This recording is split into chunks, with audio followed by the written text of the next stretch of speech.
Good morning. My name is Akshay Mohan Jha, and today we are going to do the session number three, third session of Glimpses of the Past, chapter number 3, from main book of class 8th. Children, you might remember that we studied this chapter wherein we discussed about what was happening during the period between 1757 to 1857. We also learned what were the conditions, what was the reason because what was the reason why the first war of independence was fought in 1857। कहने का मतलब ये है कि हम लोगों ने पहले हम लोग पढ़ चुके हैं कि 1857 की जो क्रांति हुई थी उसके कारण क्या थे, मतलब उसके होने के कारण क्या क्या थे, ये सब चीज़ों के बारे में हमने पढ़ रखा था और जान लिया था। यहाँ सबसे बड़ी चीज़ जो आप लोगों को याद रखने की है वो ये है कि हम लोग अब इस पार्ट में राजा राम मोहन रॉय के बारे में पढ़ेंगे और हम लोग ये दो चीज़ को ध्यान में रखना है आपको कि दो बातें जो बहुत इम्पोर्टेंट थी। एक ये कि हमारे जो राजा महाराजा थे उस ज़माने में वो आपसी प्रांतीय लड़ाई में बहुत इन्वॉल्व रहते थे और इसलिए वो अंग्रेज़ों की मदद लेते थे और मदद के नाम पे जो अंग्रेज़ जब उनको मदद करते थे वो राजा की कमजोरी को जानकर धीरे धीरे वो राज को हड़प करना शुरू कर दिए। राजा लोग तो ये समझते थे कि अंग्रेज़ उनके मददगार हैं, भगवान के पैगंबर हैं, ईश्वर के पैगंबर हैं इत्यादि, लेकिन जनता ये सब देख रही थी और जनता को ये लग रहा था वो धीरे धीरे अंग्रेज़ की गिरफ्त में जा रहे हैं। इसी बीच एक चटुकार समूह था जो अंग्रेज़ के पीछे पीछे लगे होते थे और उनकी खिदमत में लगे रहते थे। तो ये सब बातें हम लोग पढ़ चुके थे। अब हम लोग इसी दौरान कुछ और घटनाएं हुई थी और उनमें जो कुछ महत्वपूर्ण लोग थे उनके बारे में हम लोग पढ़ेंगे। उनमें से एक राजा राम मोहन रॉय हैं जिनका जन्म 1772 यानी 1772 ईस्वी में हुआ था और उनका देहांत 1833 में हुआ था। So Raja Ram Mohan Roy born in 1772 died in 1833। Raja Ram Mohan Roy a learned man from Bengal. Raja Ram Mohan Roy जो थे ये एक पढ़े लिखे बंगाल के रहने वाले आदमी थे। Understood what was going wrong with the country, और वो भली बात ही समझ रहे थे कि देश के साथ गलती या गड़बड़ी कहाँ से हो रही थी। Let us not despise ourselves, our ancient culture is great. तो वो कहते हैं, देखिए वो एक दूसरे से बात कर रहे हैं, एक दूसरे व्यक्ति को बता रहे हैं कि देखो हम लोग को आपस में घृणा नहीं करना चाहिए। डिस्पाइज का मतलब होता है हेट, डिस्पाइज का मतलब होता है hate.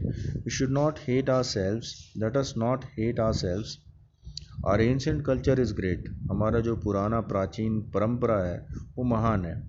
And we are capable of greater achievements, और हम लोग सक्षम हैं महान चीज़ों को, महान उपलब्धियों को पाने में। We must first reform our society. सबसे पहले हमें अपने सोसाइटी को सुधारना चाहिए, समाज को सुधारना चाहिए। सुपरस्टिशन हैव बीन रूलिंग अस। सबसे पहले अंधविश्वास जो हमारे समाज को बर्बाद कर रही है। He told his wife Uma, उनकी पत्नी का नाम था उमा, काउज और ऑफ डिफरेंट कलर्स। उन्होंने कहा कि गाय जो हैं वो अलग अलग रंग की होती हैं, but the colours of the milk is the same. लेकिन जब उनसे आप दूध निकालिएगा तो सभी, चाहे जिस भी मर्जी रंग के हो, उनका दूध एक ही तरह का होगा। Different teachers have different opinion, but the essence of every religion is the same. वो कहते हैं कि अलग अलग धर्म के गुरु जो हैं, यहाँ धर्म गुरु से मतलब है कि जो गुरु हैं, दूसरे दूसरे गुरु जो हैं, उनका राय दूसरा दूसरा हो सकता है, अलग अलग हो सकता है, लेकिन मूल मंत्र हर एक रिलीजन का, हर एक धर्म का वो एक ही है। He was attracted by science and modern knowledge. Raja Ram Mohan Roy वो साइंस और मॉडर्न नॉलेज से बहुत प्रभावित है, यानी विज्ञान और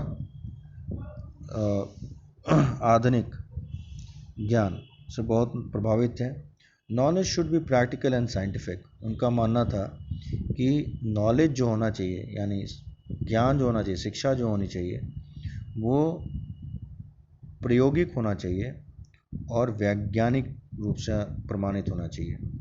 He crossed the seas and went to England to see what made the British powerful. There he told them. उन्होंने वो 7 समुद्र क्रॉस करके यानी पार करके इंग्लैंड गए और वहाँ जाके देखा कि आखिर ये ब्रिटिशर्स, ये जो अंग्रेज हैं, वो क्या करते हैं। हियर अब देखो यहाँ पे ये उनसे बातचीत का एक ये है, we accept you as rulers and you must accept us as subjects. उन्होंने अंग्रेज़ों से बात करने के क्रम में कहा कि हम आपको अपना राजा मानते हैं, लेकिन साथ ही हम आपसे ये भी निवेदन करना चाहते हैं कि आप हमको अपना प्रजा मानिए। But you must remember the responsibility a ruler ओज टू हिज सब्जेक्ट। और ये भी याद रखना चाहिए कि एक राजा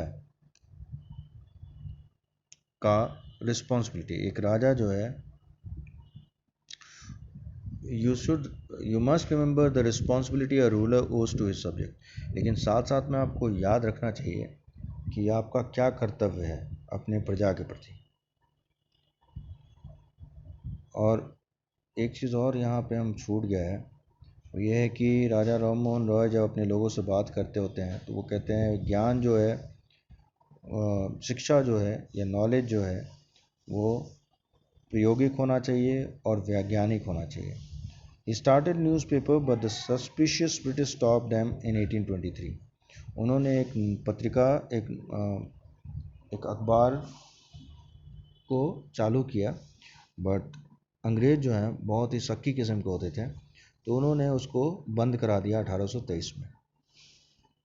अब हम लोग नेक्स्ट पोर्शन पे चलते हैं, ऑपरेशन यानी लोगों को दबाना। But the British continue to oppress Indians in 1818। अब जो ब्रिटिशर्स थे वो धीरे धीरे लोगों को दबाना शुरू किए। They had passed regulation 3। उन्होंने एक रेगुलेशन बनाया, regulation number 3। Under it an Indian could be gelled without a trial in court. और इस धारा के अंतर्गत कोई भी व्यक्ति, भारतीय व्यक्ति को जेल में ठूसा जा सकता था, वो भी बिना किसी प्रोसीडिंग के, बिना किसी ट्रायल के। All the time British officers in India Drew big salaries. और ब्रिटिश इंडिया में जो लोग थे वो बहुत ज़्यादा मोटा कमाई कर रहे थे। And also made fortunes in private business. और साथ साथ में इनका अपना व्यापार होता था जिसमें ये बहुत मोटा कमाई कर रहे थे। By 1829 Britain was exporting British goods worth 7 crore rupees to India.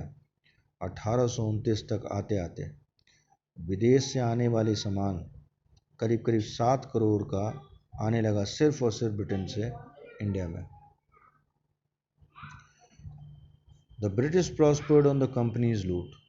और इस प्रकार ब्रिटिश जो हैं वो कंपनी की कमाई से, लूट से, चोरी खसोटी से वो बहुत ही अमीर हो गए। प्रॉस्पर्ड मीन्स अमीर होना, बिकम वेल्दी।